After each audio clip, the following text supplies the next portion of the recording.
US లో ప్రాణాలతో కొట్టుమిట్టాడుతున్న భారత విద్యార్థులు తల్లిదండ్రులకు వీసా ఇవ్వమంటున్న అమెరికా ఉన్నత చదువులు చదివి తల్లిదండ్రులకు మంచి పేరు తీసుకురావాలని ఎన్నెన్నో కలలు కంటూ అమెరికాకు వెళ్ళింది. అక్కడే ఉండి బాగా చదువుకుంటున్న ఆమె అనుకోకుండా ఓ రోడ్డు ప్రమాదానికి గురైంది. ఈ క్రమంలోనే ఈమెకు తీవ్ర గాయాలు కాగా కోమాలోకి వెళ్ళిపోయింది. ప్రస్తుతం అక్కడే ఓ ఆసుపత్రిలో చికిత్స పొందుతోంది. విషయం తెలుసుకున్న కుటుంబ సభ్యులు ఆమెను చూడాలని కన్నీళ్లు పెడుతున్నారు. వీసా కోసం ఎంతగానో ప్రయత్నాలు చేస్తున్నా ఏ ఒక్కటి ఫలించడం లేదు. దీంతో సాయం చేయమంటూ కేంద్ర ప్రభుత్వాన్ని కోరారు. ఆ పూర్తి వివరాలు మీకోసం. మహారాష్ట్రలోని సతారా జిల్లాకు చెందిన నీలం షిండే కొన్నేళ్ల క్రితమే ఉన్నత చదువులు చదువుకునేందుకు అమెరికాకు వెళ్లారు.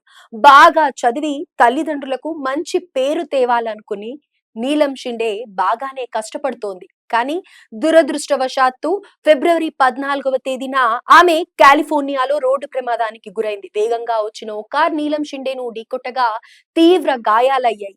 తల, ఛాతీ భాగంలో ఫ్రాక్చర్లు అయ్యాయి. విషయం గుర్తించిన స్థానికులు ఆమెని ఓ ఆసుపత్రికి తరలించారు. ప్రస్తుతం ఆసుపత్రిలో ఉన్న ఆమె కోమాలోకి వెళ్ళింది.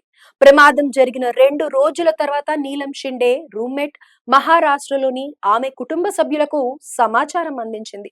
ప్రస్తుతం ఆమె కోమాలో ఉందని, ఆసుపత్రిలో చికిత్స పొందుతోందని వివరించింది. దీంతో ఆమె తండ్రి తానాజీ షిండే కన్నీరు మున్నీరవుతున్నారు. బిడ్డను కళ్ళారా చూసుకోవాలంటూ కుమిలిపోతూనే వీసా కోసం ప్రయత్నాలు చేస్తున్నారు. ఇటీవలే షిండే తల్లి చనిపోగా ఆమె తండ్రి ఆ దుఃఖం నుంచి ఇంకా తేరుకోలేదు. ఇంతలోనే షిండేకు ప్రమాదం జరగడంతో ఆయన నరక యాతన అనుభవిస్తున్నారు. అయితే ఈ విషయం తెలుసుకున్న ఎస్పీ నాయకురాలు సుప్రియా సూలే ఎక్స్ వేదికగా కేంద్ర విదేశాంగ శాఖ మంత్రి ఎస్ జైశంకర్ ను సాయం చేయాలని కోరారు. నీలం షిండే అనే విద్యార్థి అమెరికాలో ప్రమాదానికి గురై అక్కడే చికిత్స పొందుతోందని పోస్ట్ చేశారు. అలాగే మెడికల్ ఎమర్జెన్సీ కారణంగా కుమార్తె వద్దకు వెళ్లేందుకు ఆమె తండ్రి తానాజీ షిండే ప్రయత్నిస్తున్నారని, అత్యవసర వీసా కోసం దరఖాస్తు కూడా చేసుకున్నట్లు రాసుకొచ్చారు.